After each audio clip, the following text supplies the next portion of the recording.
Hello everyone, have a nice day. Today we will explore Jack and Tutien as their colorful farm finally becomes a real place with flowers, vegetables, and a finished chicken coop, ending with a warm dinner where love feels safe and lasting. If you find it interesting, don't forget to subscribe to the channel so you don't miss the next videos. Tutien stopped at the gate like the farm might bite her if she walked in. The last time she stood here, her shoes had sunk into mud so deep she nearly cried from the helplessness of it. The air had smelled like wet soil and defeat. Rain had hammered the roof for days, and everything Jack promised felt like something the storm could erase. But today, the ground held. A stone path ran forward in a clean line, firm beneath her feet. White pebbles edged the sides like careful stitching, keeping the earth in place. And beyond it, the farm opened up into real color, like someone had taken the gray days and turned them into something that could breathe. A field of flowers swayed in the late morning sun, pink and yellow and pale purple rolling across the slope. Farther back, raised vegetable beds sat neat and dark, green leaves already reaching upward. To the right, a finished chicken coop stood sturdy and clean, straw laid fresh inside, the small run fenced tight and safe. Tutien's chest rose too fast. Her fingers curled around her bag strap until it hurt. Jack approached from behind, glasses catching the light. He didn't speak first. He watched her, watching not the farm, but the way her eyes moved like she was searching for the catch. Tutien's voice came out thin. "Is it really like this?" Jack stepped beside her, close enough for warmth, not close enough to trap her. "It's really like this." Tutien swallowed. "It feels too beautiful." Jack nodded once. "I know." Her eyes shimmered. "Beautiful things don't stay in my life." Jack didn't rush to comfort her with soft words. He knew she'd heard soft words before. He offered something harder, something that could carry weight. "Then we stopped treating beauty like a guest," he said. "We built it a room. We lock the door. We keep it." Tutien let out a breath that sounded like a laugh and a sob at the same time. "You talk like love is a construction project." Jack's mouth curved gently. "It is with you." Tutien looked at him, caught by the honesty in that. "And if I break it?" Jack's eyes didn't flinch behind his glasses. "Then we repair it. We won't leave." The word leave made her throat tighten. She turned away quickly, staring at the flowers, forcing herself to blink the tears back before they fell. Jack held out his hand, quiet and steady. "Come on," he said softly. "Let's walk it." Tutien hesitated, then slipped her fingers into his palm. Warm. Solid. And for a second, she hated how much she needed it. It hadn't started with sunshine. It started with rain that refused to end. Back then, the farm was a struggle of wet earth, stalled trucks, and promises that looked fragile beneath the storm.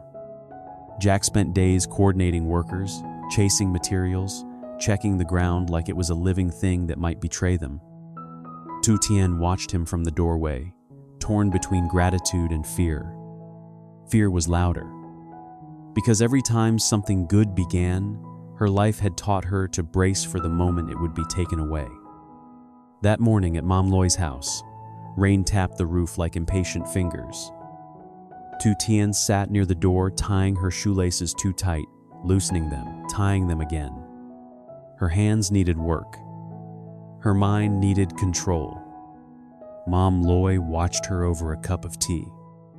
"You're going to the market?" Tutien nodded quickly. "I can harvest nearby first, then sell. I'll bring the money back." Jack stepped inside, water on his jacket, mud at the hem of his pants. His glasses fogged for a second, and he pushed them up with a tired gesture. "You don't have to do that," he said. Tutien forced a smile. I want to. Jack's eyes narrowed slightly, not suspicious, but concerned. You want to, or you feel like you have to prove you're worth the trouble? Tu Tien's smile faltered. Jack, Mom Loy set her cup down with a soft click. Let her go, she said quietly. But don't let her carry too much. She carries enough inside. Jack breathed out and walked to Tu Tien, adjusting her collar gently. Carry light, he repeated. No heavy bags. No hero stories. Tu Tien looked up at him. I'm not a hero. Jack's voice softened. Then don't punish yourself like one. She didn't know how to answer that, so she grabbed her coat and stepped into the rain. At the market, everything was noisy and alive. Tu Tien sold melons and vegetables under a plastic sheet, smiling politely, bargaining quickly, counting bills like they were proof she belonged. Her shoulders ached, but she welcomed the H. Pain felt familiar. Hope didn't. When she finally spotted Jack waiting at the edge of the crowd, her chest eased and tightened at the same time. You came, she said, like she was surprised he always did. Jack nodded. I always come. Tu Tien handed him 2 melons. I saved these. Jack smiled. Thank you. Then he turned to buying rice, oil, and spices without hesitation, like building a future was the simplest thing in the world. Tu Tien watched his hands and felt fear rise again, because money meant sacrifice. And sacrifice meant one day he might look at her and think she wasn't worth it. Jack glanced at her as if he sensed it. We're going home, he said gently. Rest. Tu Tien nodded, but her mind didn't rest. It counted. It was measured. I'm worried. Now, walking beside Jack on the stone path, Tu Tien saw the farm through a different lens. Jack pointed to the drainage line running around the edge, simple, practical, protective. He showed her the raised ground and the sturdy beds, the clean coop, the fence posts hammered deep. This isn't a miracle, he said quietly, almost like he was answering a thought she hadn't spoken. It's a plan. Tu Tien's voice trembled. Plans still fail. Jack nodded. Sometimes, but plans also survive storms. They reached the flower field, and Tu Tien stopped again. The blooms moved in the breeze like gentle waves. Jack turned to her, eyes steady. Tonight, he said, we're cooking. Tu Tien blinked. Cooking? Jack nodded toward the yard, where a long table waited beneath shade. A small vase sat at the center, fresh flowers already arranged, simple and warm. We invited Mom, Jack said, and a few neighbors. People who helped, who cared. Not a party. Just dinner. Just a real place for love. Tu Tien stared at the table like it might vanish if she blinked too long. Jack squeezed her hand. You don't have to earn a seat, he murmured. You already belong. Tu Tien swallowed hard, the tightness in her chest fighting the warmth in her eyes. Then, slowly, she nodded. And together, they walked toward the kitchen, toward a dinner that wasn't just food, but proof. By late afternoon, the sunlight turned the farm soft and golden, like it was trying to be gentle with Tu Tien's heart. Inside the kitchen, warmth grew layer by layer, steam fogging the window, garlic sizzling in oil, the steady sound of a pot beginning to simmer. Tu Tien moved quickly, washing vegetables from the new beds, as if speed could keep her emotions from catching up. Her fingers shook once when she picked up a handful of greens, and she pretended it was only the water. Jack stood beside her, with his sleeves rolled up, glasses slipping down his nose as he washed bowls and arranged them in a neat line. He wasn't perfect at it, but he was stubborn in the best way, stubborn about showing up. You don't have to do all this, Tutien murmured, eyes on the sink. Jack didn't look up. I'm not doing it as a favor, he said. This is our dinner. That word made her chest tighten. Tutien swallowed and forced a small smile. You talk like this place is already permanent. Jack turned off the tap and faced her fully.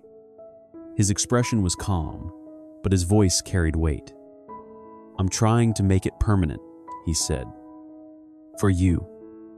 For us? Tutien's eyes dropped. That's what scares me. Jack stepped closer, careful not to corner her. Tell me. Tutien breathed in slowly. When something good happens, she said, I always wait for the moment it ends. I don't know how to sit inside happiness without feeling like I'm stealing it. Jack's gaze softened behind his glasses. You're not stealing, he said. You survived. You worked. You stayed. You're allowed to rest. Tutien gave a shaky laugh. Rest feels dangerous. Jack nodded, like he understood exactly. Then we'll rest in small pieces, he said. One meal. One night. One morning. Not forever, all at once. Tutien blinked fast, and her eyes shone. You make it sound simple. It's not simple, Jack admitted. But it's real. Outside, the long table waited under the shade, set with clean bowls, chopsticks, and a pitcher of cool water. Jack placed a small vase in the center, fresh flowers from the field, arranged simply, as if he wanted the farm itself to sit and eat with them. Tutien stepped out carrying a tray of herbs and froze when she saw the flowers on the table. You picked them, she whispered. Jack nodded. It's our first dinner here. The flowers should be part of it. Tutien stared at the vase, throat tight. It looks like a home. Jack's voice was low and steady. That's the point. When Mom Loy arrived, she stopped at the gate like Tutien had earlier, her eyes moving slowly across the farm. The flower field swayed in the breeze. The vegetable beds stood raised and strong, green leaves catching the light. The chicken coop looked clean and finished, straw laid fresh like someone cared. Mom Loy turned to Jack, her expression softening in a way Tutien rarely saw. You really did it, she said quietly. Jack's answer was gentle. We did it. Mom Loy's gaze shifted to Tutien, who stood near the doorway with flour on her fingers and uncertainty in her posture. Mom Loy walked straight to her, took her arm with warm, firm hands, and guided her forward. Today, you don't hide in the doorway, she said. Today, you sit at the table. Tutien's lips trembled. I just cooked. Mom Loy shook her head. You did more than cook, she said, voice soft but certain. You stayed through the mud. That means you deserve the bloom. Tutien's eyes filled. She nodded, unable to speak, and Jack's chest eased as if a tight knot finally loosened. A few neighbors arrived who had offered advice, helped with materials, checked on them during the rains. They admired the flowers, praised the vegetable beds, laughed warmly at the coop, and asked Tutien what she planned to grow next. Tutien carried dishes out, one by one. The table was filled with food and gentle voices. When she finally sat down, Jack placed the best bite into her bowl without making a show of it. He leaned close, voice only for her. Look around. Tutien looked at Mom Loy, smiling, neighbors talking, the flowers moving like quiet music, the coop settling into evening calm. Jack's fingers found hers beneath the table. This is a real place, he murmured. Not a niche fantasy. Not a borrowed moment. A place we built so you can breathe. Tu Tien's voice cracked. I'm still learning. Jack squeezed her hand once. That's okay, he said. I'll keep building with you. Tomorrow, too. Tu Tien nods small, brave, real. And for the first time, the warmth of the dinner didn't feel temporary. It felt like home that might actually stay. Hello everyone. In this episode, Tu Tien stands at the gate of Finnish farm, checking that the muddy, rainy-beaten land is now sunlit and bring with flowers, raised vegetable beds, and a clean kitchen cock. Jack guides her gently, explaining this isn't a niche miracle, but a plan built to survive storms. Even as the beauty overwhelms her, Tu Tien admits she's afraid to just happiness, or she doesn't deserve a place this good. Just stays calm and steady, promises they will repair, not live, and that she belongs without having to earn it. As evening falls, they cook together with fresh garden vegetables, turning the kitchen into quiet proof of partnership. Just as the simple outdoor stable with farm flowers, then welcomes Mom Lloyd and a few neighborhoods who supported them through their hard days. Mom Lloyd pulls Tu Tien from the doorway to celebrate, reminding her she survived the mood and deserved the bloom. Thank you for watching this episode.